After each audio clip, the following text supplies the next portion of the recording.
All right. Good evening. This is Dan Beiser, and we're here for our Thursday hour of prayer. And I want to give you some updates for our special broadcast, which is Saturday. Still in the process of trying to finalize on that at this late hour. But again, it's always a challenge with the tech issues that come on. So I want to do this evening a study for your prayer time of one of the things of why we would do another call to prayer.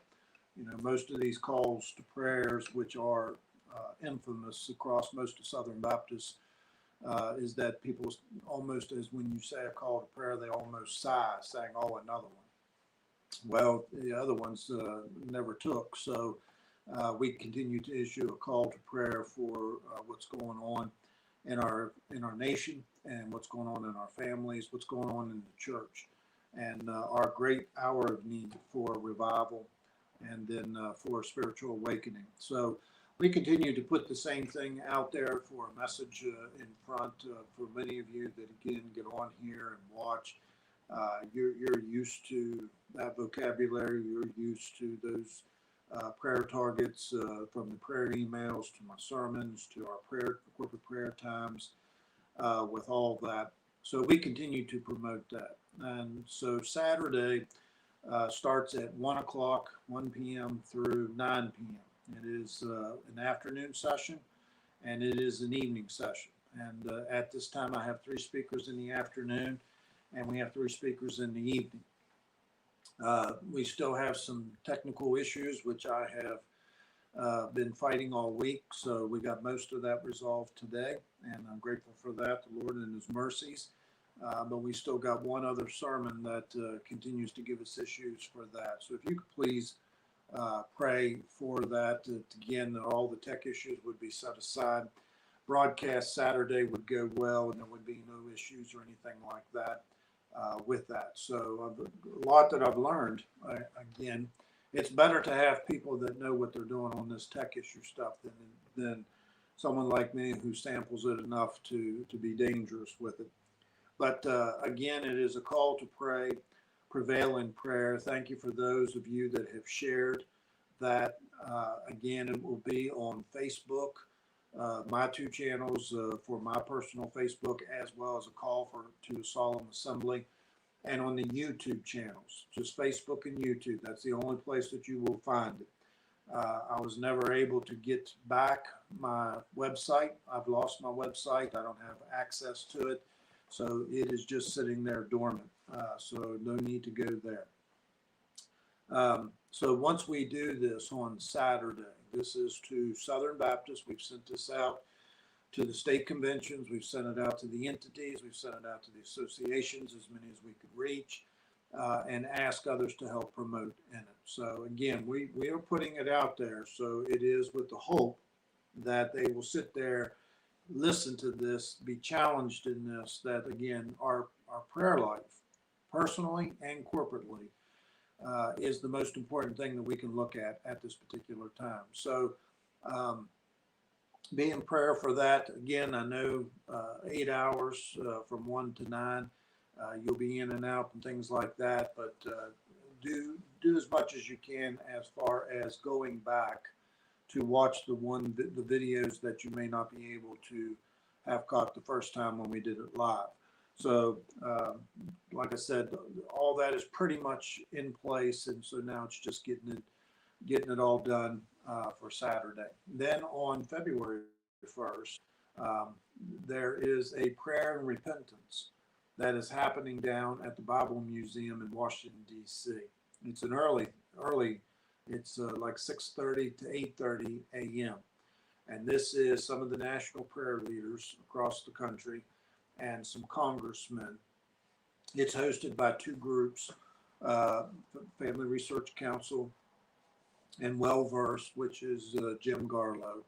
And so a couple of the local pastors and myself are going down to that. That's where our heart is. That's the message that needs to be brought. So that'll be live streamed as well. So you can watch that after they as they're doing it, or if that's too early, then afterwards with that. And then in March the 11th, will be the next national broadcast, which again is Doug Small, Carter Conlon, Kevin Jessup, John Robb, some of those guys that again that have signed on and committed to work with me to do that. So that will be March the 11th. So a busy time, but a needful time. And as we come into this tonight, I'm going to do something that I don't think I've ever done before. So you can feel, pat yourself on the back and saying, well, we got a first here in this. Now, I've taught these, preached these, referenced these numerous times, but I don't think I've ever done it as a complete list. And then again, this is not complete. There are other numerous verses and sections of Bible that we could add into this, but for our sake, to answer that question, why another call to prayer? Why do this broadcast on Saturday? What is this emphasis on this? It is with yesterday's updates, and even I'm fearful of tonight's, that we have already hit 7 or 8 mass murders in this month, in these first couple weeks of this year. As I've stated, we had 9 back in October, which was the highest ever. We had 6, which was record setting as well in November. So we have already surpassed that with still several days to go in this. Now, on the stat chart, they define a mass murder as 4 or more people that is killed. And normally, if it is a murder-suicide, and it goes at 4, they don't count that, but I do. So we have had 6 mass murders by their definition, and then we have had at least, I think, 2 or 3 of those murder-suicides of whole families. This was down in Tennessee. This was just yesterday at Washington, family of 4. So that pushes us up to 8 with that. So this continues with where we're at, and something that I have long talked about and wrote about. I believe that we've left the remedial judgments of our nation, and that we are entering into final judgment now. And that means is that no holds barred. Everything is unleashed in a perpetual state. And this is the beginning of the signs of that. Economic collapse, our natural disasters continue, more death and dying, more of the plague, and the diseases that are hitting us. So this all is happening. And again, this is something that we've been facing, but now it comes into completion and brings us to our end as a nation. And so the response of the church for this time is as great as it is ever needed to be. And that is done when we humble ourselves, when we call upon the Lord, when we get before God with not just saying prayers and not just thinking mental thoughts about a circumstance, a person, a situation, but actually prayer is a communication with God. And that means you're talking to God and God is talking to you. And that means be still and know that He is God and listen to Him in that. So I wanted to come with you tonight and start in Genesis chapter 18. This is not a complete list, and again, that may be something at a later time for me to work on or to share and pass along with you. So I wanted to share this to prepare us for what Saturday is really all about.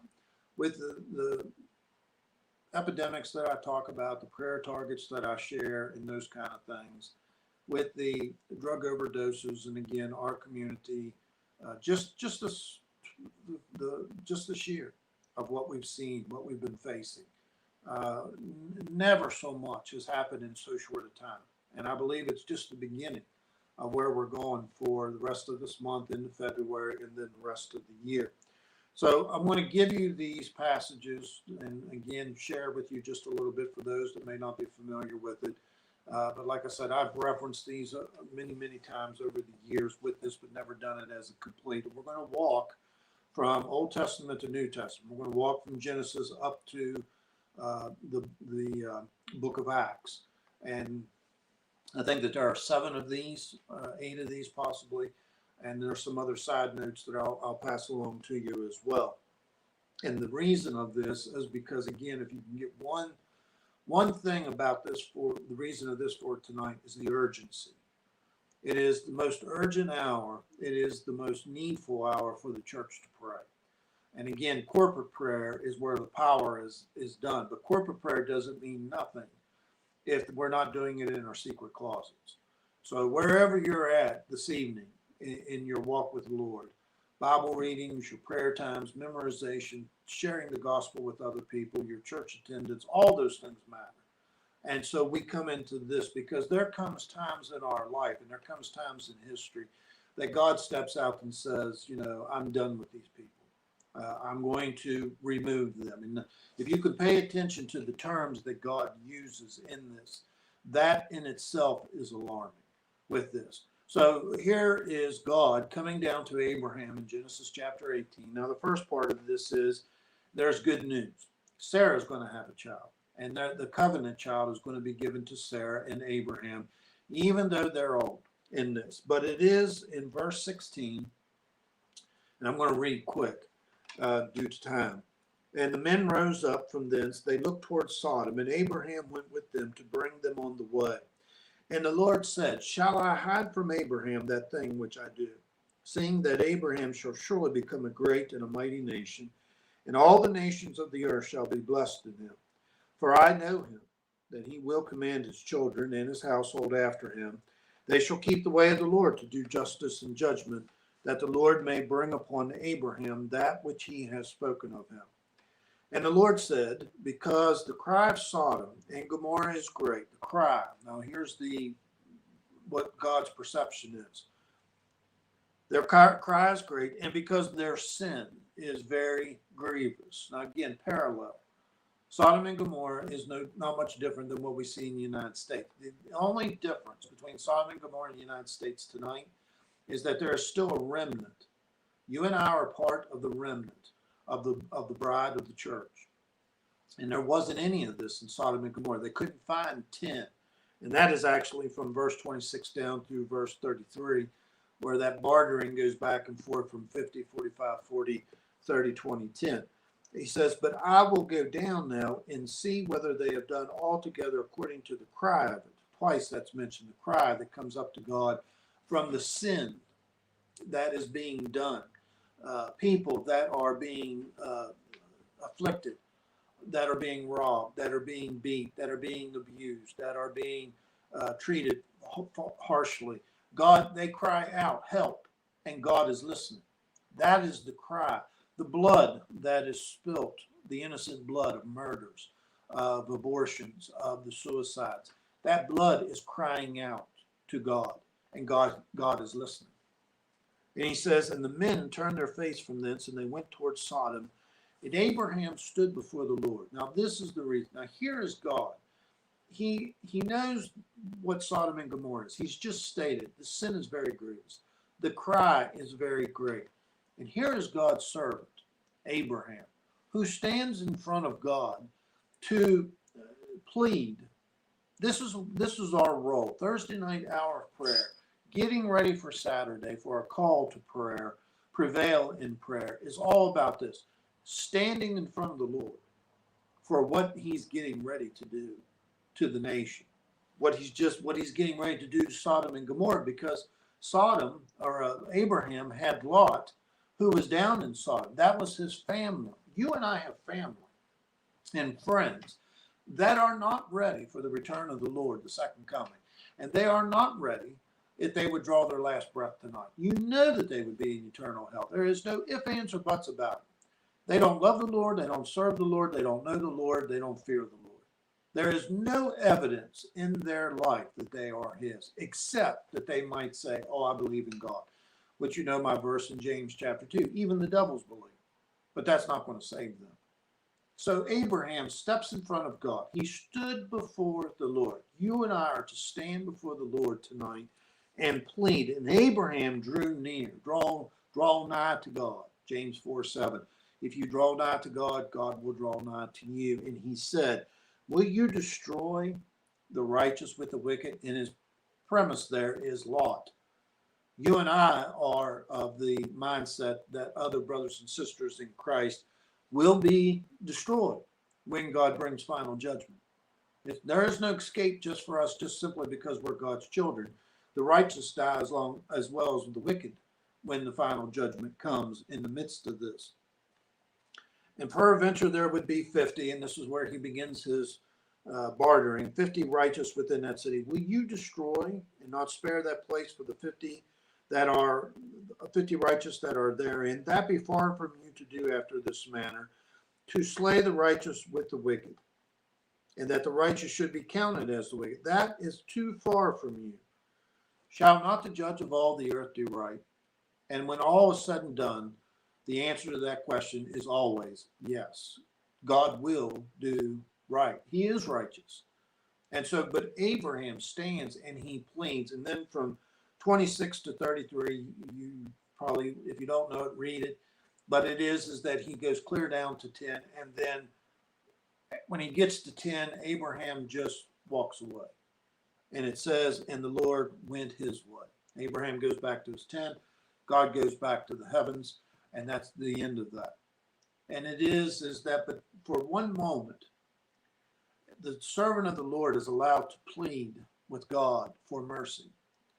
And that's where we're at. Plead for mercy for what we're facing and what's getting ready to happen in this. So that is the first one. Over in Exodus chapter 32. Now there are many of these where the children of Israel in the book of Exodus and Numbers, they sin against God. God is angry with them. God stands and he makes these statements. Here's our first statement. In Exodus 32, verses 30 through 35. And it came to pass on the morrow that Moses said unto the people, you have sinned a great sin, and now I will go up unto the Lord. Peradventure I shall make an atonement for your sin. Moses returned unto the Lord and said, all this people have sinned a great sin. That's our plight. That's where we're at. And they have made them gods of gold. Yet now, if you will forgive their sin, the dash, and if not, blot me, I pray you, out of the book which thou hast written. And the Lord said unto Moses, whosoever hath sinned against me, him I will blot out of my book.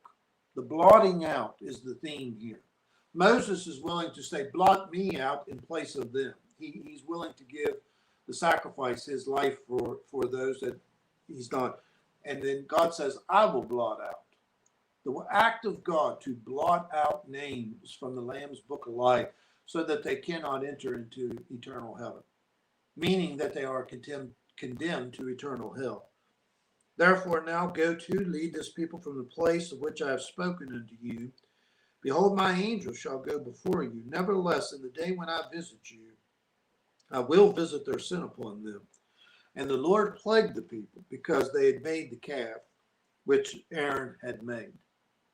Blot out, twice is mentioned in this, about blotting a name, a soul, out from destination of being with God because you'd sinned a great sin, that they had rebelled against God. They had done iniquity against God. And in the same passage, right after that, comes Exodus 33, verses 3 through 5.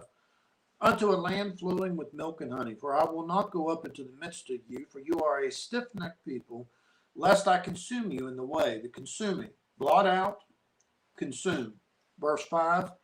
Moreover, the Lord said unto Moses, saying to the children of Israel, you are a stiff-necked people. I will come up into the midst of you in a moment, and I will consume you.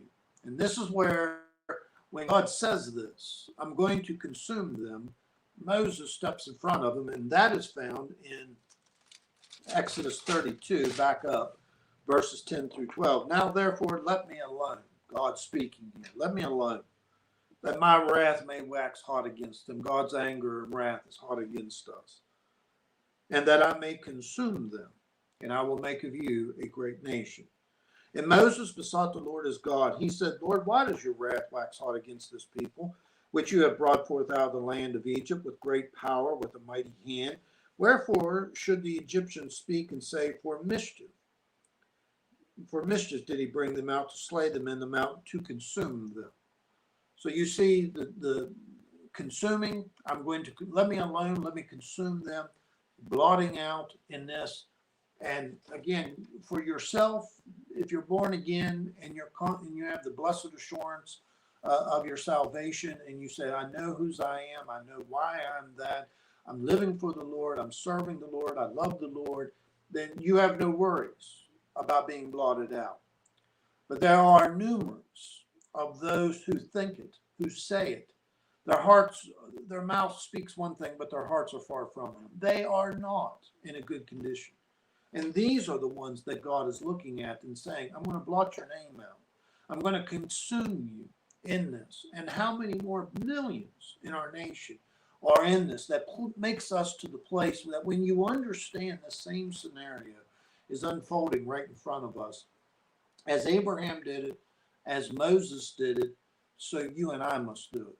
We must be before the Lord on behalf of our nation, on behalf of this generation and our future. Because it is up to us that if we say nothing, then who will step up and plead? Thank God for all those that are intercessors. Thank God for all those that stand and plead as I'm sharing tonight. But it is still a responsibility for you, because in our churches, I look at individuals and I say, if it wasn't for them, they are the only light in that whole family of darkness. They are the only one who loves the Lord, serves the Lord, and fears the Lord. They are the ones that are doing right. Many of you are of that. But the rest of your family, they don't fear the Lord. They're not serving the Lord. They're a part of this, where God says, step aside. And it is your responsibility. It is my responsibility that we stand before them, because of the urgency of this hour, that this is getting ready to happen. And before it happens, after the fact, you can't do anything. It is imperative that you get before God daily, multiple times during the day, and plead with him, Lord, don't do this. In wrath, remember mercy. Lord, why does your wrath wax hot? Why does your anger increase against this people? And he says, because they're a stiff-necked people. And he pleads with God, don't do this. And he gets what he asked for. God restrains himself. We're going to see that in these other instances of this as well. So that Exodus 32, 33, Genesis 18, this is our beginning with this. Our next one is over in 2 Samuel. 2 Samuel chapter 12. This is the sin of David. David had sinned, committing adultery with Bathsheba. And then when she sends word that she is pregnant, because her husband's been out of town on the war with Joab, Uriah the Hittite, she sends word to David, I am with child and it's yours. And so David takes matters into his own hands, and he kills Uriah. And so then he takes Bathsheba, brings her into his house, marries her, and the child comes. But she was already in development of several months before the child. But then his conviction, he has committed the sin, thou shalt not commit adultery, thou shalt not kill. He's broken two of the 10 commandments. He has lied. So the 3 commandments that he has broken, and you can go deeper with that. But in 2 Samuel chapter 12, verses 13 through 23, Nathan, in the first part of chapter 12, comes to David and says, you have sinned against the Lord, and you have brought an occasion against him. And here is the punishment that God is going to give. And David said unto Nathan, I have sinned. He ends up to confession. I have sinned against the Lord. And Nathan said unto David, the Lord also hath put away your sin, that you shall not die. The wages of sin is death. Howbeit, because by this deed you have given great occasion to the enemies of the Lord to blaspheme, the child also that is born unto you shall surely die. And Nathan departed unto his house, and the Lord struck the child that Uriah's wife bare unto David, and it was very sick. David therefore besought God for the child. David fasted. David went in, lay all night upon the earth. A child, a baby, an innocent child. This child had nothing to do with the sins of David, but the child is the one that God says, because of the testimony of this child shall die. And David, knowing that I have sinned, it's my sin. How many times he must have pleaded over this for the week. There was a week of sickness. And David fasted and pleaded before God for the sake of the child. And it came to pass on the seventh day that the child died. And the servants of David feared to tell him that the child was dead. For they said, Behold, while the child was yet alive, we spake unto him, and he would not hearken unto our voice. How will he then vex himself if we tell him that the child is dead? But when David saw that his servants whispered, David perceived that the child was dead. Therefore David said unto his servants, Is the child dead? And they said, He is dead. Then David arose from the earth, washed himself, anointed himself, changed his garments, came into the house of the Lord, and worshipped. And he came to his own house, and when he had required, they set bread before him, and he did eat. Then said his servants unto him, What thing is this that you have done? You did fast and weep for the child while it was yet alive, but when the child died, you rose and ate bread. And he said, While the child was yet alive, I fasted and wept. For I said, Who can tell whether God will be gracious unto me that the child may live? That's our plight. That's our position tonight. Who knows what God may do? God could have healed this child. God could have rescued this child. God could have spared this child. But again, David said, I don't know what the Lord's going to do, but I will fast and pray and own up to my own sin so that God may spare that child. It didn't happen. So he says, once the child died, he said there was no longer a need to fast and to weep and to pray before the Lord. But now that he is dead, wherefore should I fast? Can I bring him back again? Is this not the message of the mourning that goes on of those that have passed and died, is that they stay in mourning? He says, no. He said, so I shall go to him, but he shall not return to me. David understood completely and perfectly how we're supposed to live in this world for our moment. We lose loved ones. There are those that, again, they die in natural causes. There are those who die in calamities and accidents. There are those who die of things that are not of their own making or their own doing. But again, it is a repercussion in our nation for this final judgment of what is happening.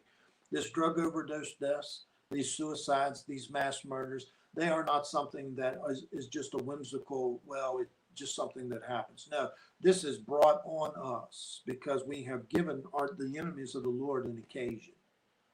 And this child shall die. These people are dying because of our failure to rescue them. And they die in their sins. But the difference is that this child, a child that dies before the age of accountability, goes to be with the Lord. But these that are dying as adults, they are without excuse. And they die and they go to an eternal hell because the church failed to rescue them. And this has happened by mass quantities across our nation, even tonight, even this month. And we must do this as Abraham did it, Moses did it, and David did it. Learn the lessons of these saints, what they did for what was in front of them. There is the life of our nation. There is the existence of our family.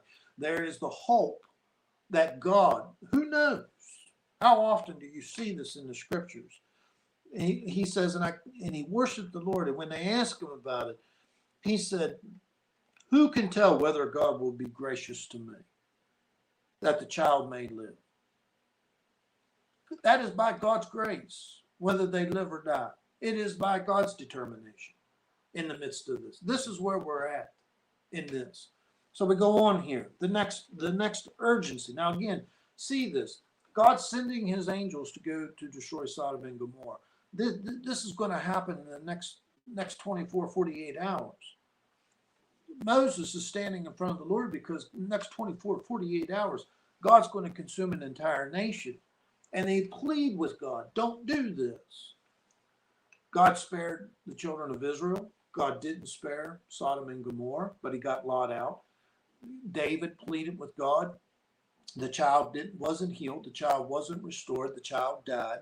So we do not know. But if you don't do anything, you are worse than the ones who committed it. It is our responsibility to do it. It is our command to do it. Plead for the people, family, because we're our responsibility. Or your friends, the community that you're in, for the nation that we're living in, because of what we're at and what's going on in this. The next one is over in the book of Jonah. Again, Jonah, another account, another description here. Urgency of the hour because of what was going on in this. Jonah chapter 3. Jonah chapter 3. And this is after the time that he ran from them and went. One second. And as he ran away from the Lord, didn't want to do this, and so he was swallowed by the whale. And in Jonah chapter 2, he makes that great prayer, Father, forgive me, and he pleads with this, and God has the whale spit him out. And verse chapter 3, he hits the ground running. He gets to the city of Nineveh. And in verses 4 through 10, and Jonah began to enter into the city a day's journey, and he cried, and he said, 40 days, time, 40 days, a month and a half is all you got left. What if God would say that tonight? What if there was a prophet out there that would step out and say, United States, you've got 40 days, and God's going to rain fire and brimstone down on you. Most of these, again, days, Abraham, Sodom and Gomorrah, Moses, children of Israel. David had a week where he pleaded for the child's life. Here's 40 days. There is a limitation of time. You don't have all the time in the world. People keep saying, 5 years down the road, 10 years down the road. Who in the world says we're going to even be here? Functioning as a nation, functioning as a society, with everything that's unfolding, we won't be here. We won't be able to do what we're doing here tonight with this. And Jonah began and he cried 40 days, verse 5, and the people of Nineveh responded. They believed God. See, that's the difference. Nineveh believed God, but America doesn't believe God. Nineveh believed God, but your family won't believe God. You can warn them and tell them, and they laugh, they shrug it off, they dismiss it, they are repelled against it. And they proclaimed a fast. Why are we fasting on Thursdays? Sackcloth.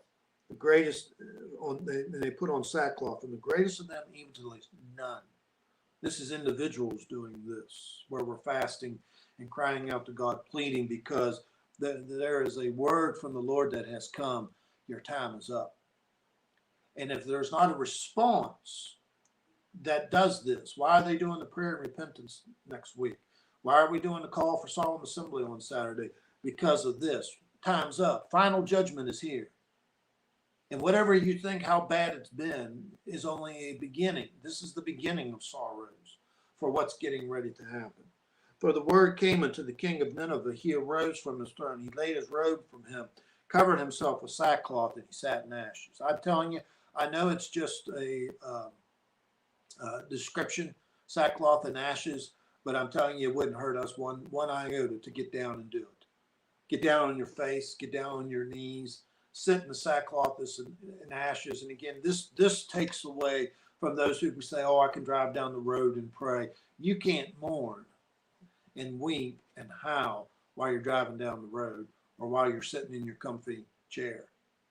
You have to get down. You have to be broken and contrite. You have to get before God, because there is the soul of a nation. There is the existence of a nation. There is the future at stake of your family, your friends, and everything that you've ever known. That's the crisis that we're in. Urgency. That's the title of this tonight. Urgency. And we've already seen it. When God shows up because of the sin with Sodom and Gomorrah, I will go down now and see if the cry is as bad as what I said. God said to Moses, this people has sinned a great sin. David, you have sinned and given an occasion against the Lord.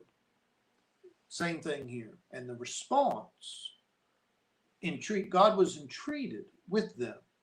And he said, I will not destroy them because they humbled themselves. They believed God. They fasted. They wept. They cried, sackcloth and ashes. And God was entreated to them. I wish. And I know that's not the right theological term, that the church would do the same thing, because we're in the same crisis, but we won't do it. Daniel chapter 2, I preached at Fox's Hollow Sunday. I'm not going to go over that one, but you can do that. Nebuchadnezzar had a dream. The astrologers, the wise men, couldn't interpret it. So he issued a statement. He said to the captain of the guard, go kill all the wise men and the astrologers. And when the word came to Daniel, he went in and he begged the king, give me a night. One night. You know, it's 7:35. This night is all we've got to plead for what's going to come in the morning.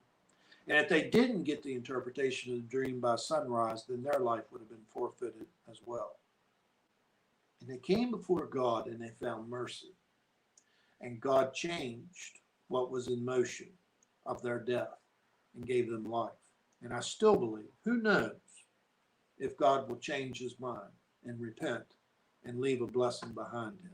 Not that God changes his mind as far as you and I saying, oh, well, go to the right or left, but God knows. He's waiting on the response of the people to do this. So that's Jonah chapter 2. Let's go over to Mark chapter 14. And again, this is another example of the urgency of the hour. Christ knows he's done the Last Supper, washed their feet. They're now in the garden. He knows in the next 24 hours, 12 hours actually, his life will be forfeited. He'll be crucified. He knows this. He knows that his time is less than a day worth on this earth. And he comes into the garden to plead for the strength to endure this, to get through this. They're on their way. He knows this. His life will be forfeited in the next day. He knows this. And he comes before God to plead for that which is needed. Why a call to pray? Why a Thursday night hour of prayer? Why pray longer? Why pray more? Because of the urgency of the hour. And we know it. Because the signs are right in front of us in the headlines and all that. So in Mark chapter 14, verse 32 through 42, and they came to a place which was called Gethsemane. And he said to his disciples, sit here while I shall pray. And he takes with him Peter, James, John, began to be sore amazed and to be very heavy. And he said unto them, my soul is exceedingly sorrowful unto death. Tarry ye here and watch. And we know they didn't do it. They fell asleep. They didn't pray. They didn't watch. They didn't tarry. And he was left to bear the burden by himself. Abraham left to bear the burden by himself. Moses to carry the burden by himself. We see this over and over. The individual, you and I are that individual that carries that for what's coming for our loved ones. And he said, verse 34, or verse 36, and he said, Abba, Father, all things are possible unto you. Take away this cup. He makes his plea. Who knows what God will do?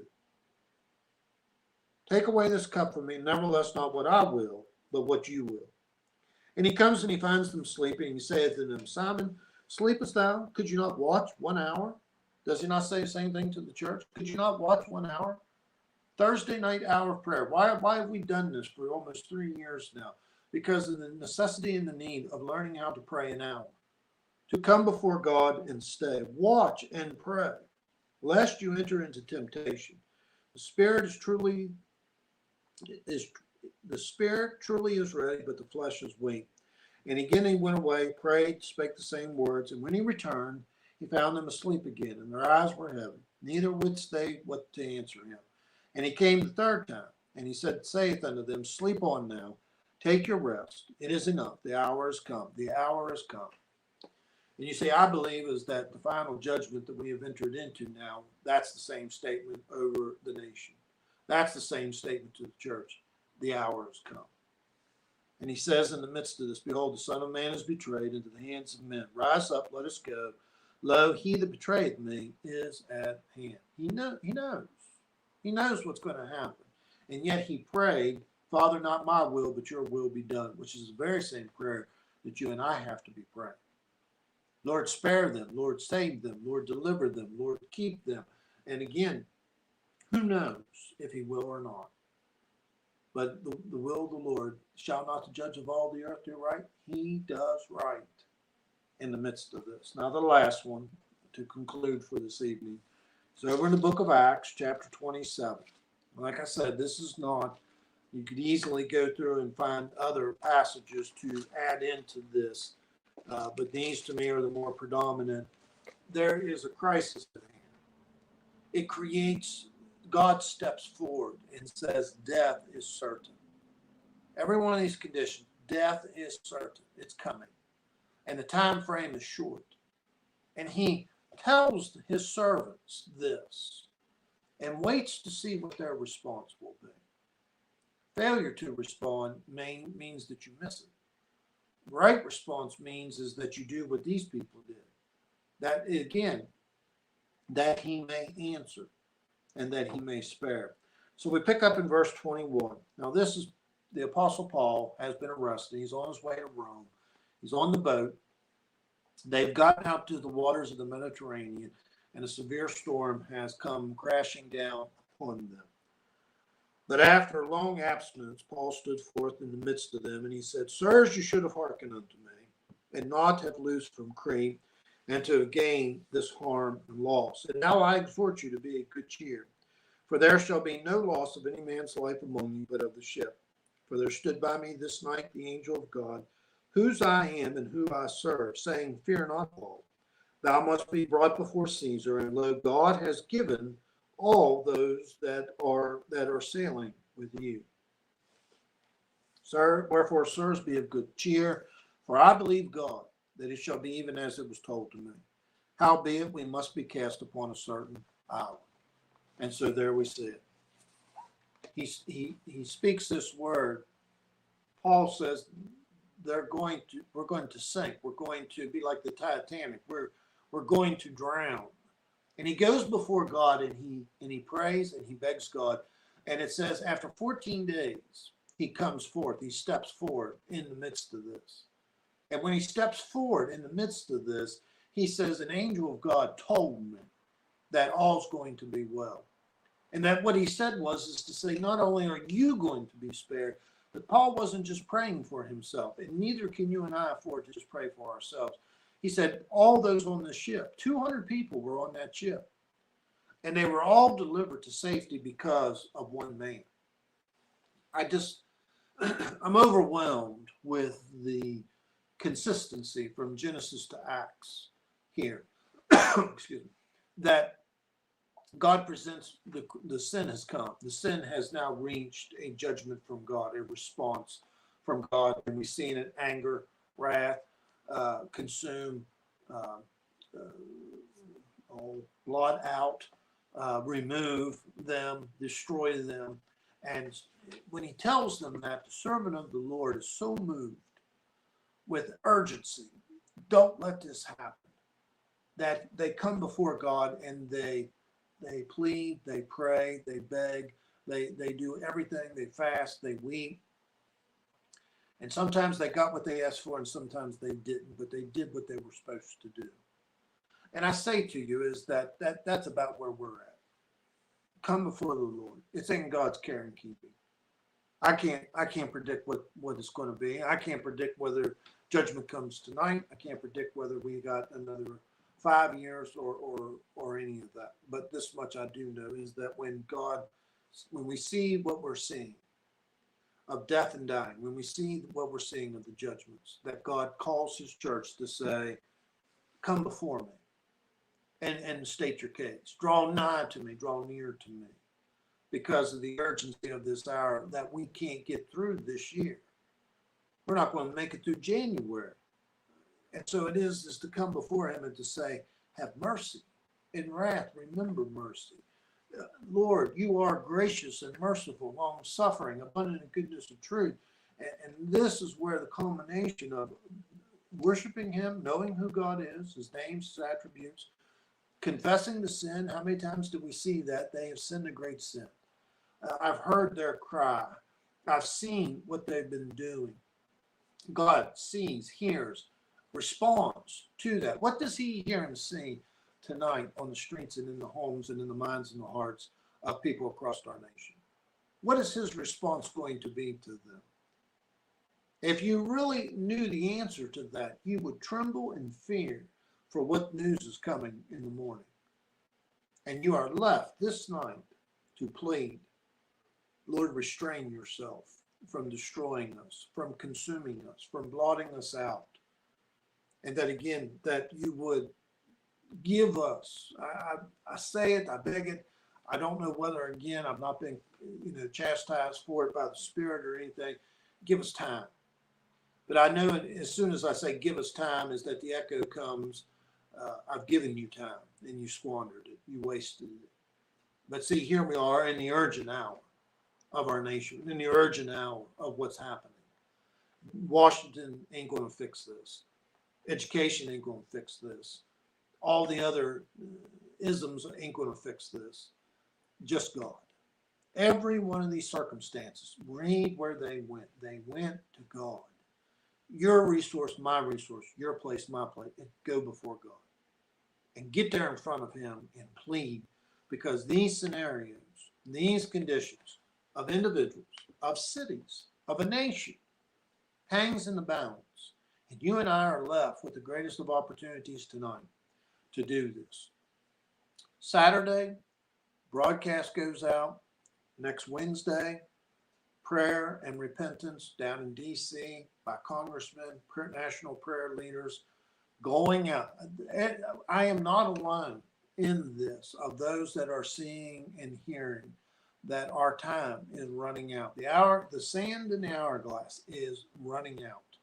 And there must be a response of repentance before the Lord. Not just saying prayers, thinking mental thoughts, but anguish because of the urgency of what's happening with this. And so this to me is, why are we doing Saturday? What's that all about? Prevailing in prayer. I don't want to just pray. I want to prevail. And some of these did, some of them didn't.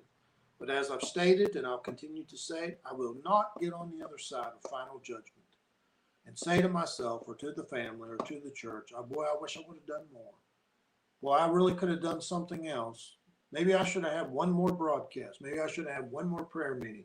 Oh, they didn't want that. No, do what you're supposed to do while you're supposed to do it. While you have time, do what you're supposed to do. Even this night, as I close off on this broadcast, is that get alone with the Lord this night and plead, because who knows? You know, I don't. Who knows what calamity may fall this night? And that by the morning hours that we hear about it, how regretful that we will be if we just, well, I'll get to it tomorrow. Well, I'll get to it later. When God says, no, this night, thy soul shall be required of thee. And so it is to plead in this. So these are a couple examples. I know there are many, many more. It is great study with this, but it is the urgency of the hour that I plead and share with you here tonight. So Saturday, 1 o'clock, we start the broadcast. Facebook, YouTube channels. That's the only two places you can share it. The flyer that we've been promoting, I'll post that again here in a little bit. I got one tech issue that's left. Please pray for that to be corrected. That can all be squared away. And then for those that need to receive this, again, this was a call to prayer for Southern Baptists. March the 11th is a national call to prayer, and that's the other denomination. So why I do that? Because I can't get Southern Baptists to join the other denomination. So I've come to them specifically, and to those that have helped and encouraged, promoted, finances. People will say, how can I help you, support you in this? And they send in a check, give in a gift, whatever it is, and thank God for it all. Because again, setting all this up and learning all this stuff has been beyond me. That's for sure. But we're ready, and so again, pray leading up to this, and pray for the response. You imagine what would happen if Southern Baptists would engage in this and receive this and say, Sunday, this is Saturday, so Sunday, we're just going to pray. We're going to cry out to God because of the urgency of this hour. And who knows that another national calamity won't unfold before we get to Sunday. So this tonight has been a timely thing for why we're doing this and why it's needful. And I'm thankful for you guys praying. I'm thankful for you guys being on here each Thursday night. Continue to go deeper in your prayer time, your prayer life, and that again, because that impacts the corporate prayer meeting. And that's where the answer is found, in corporate prayer meetings. And we're still working, we're still learning, we're still growing, and we're still saying the same thing the disciples said. Lord, teach us to pray, and he's helping us with that. So good night and God bless.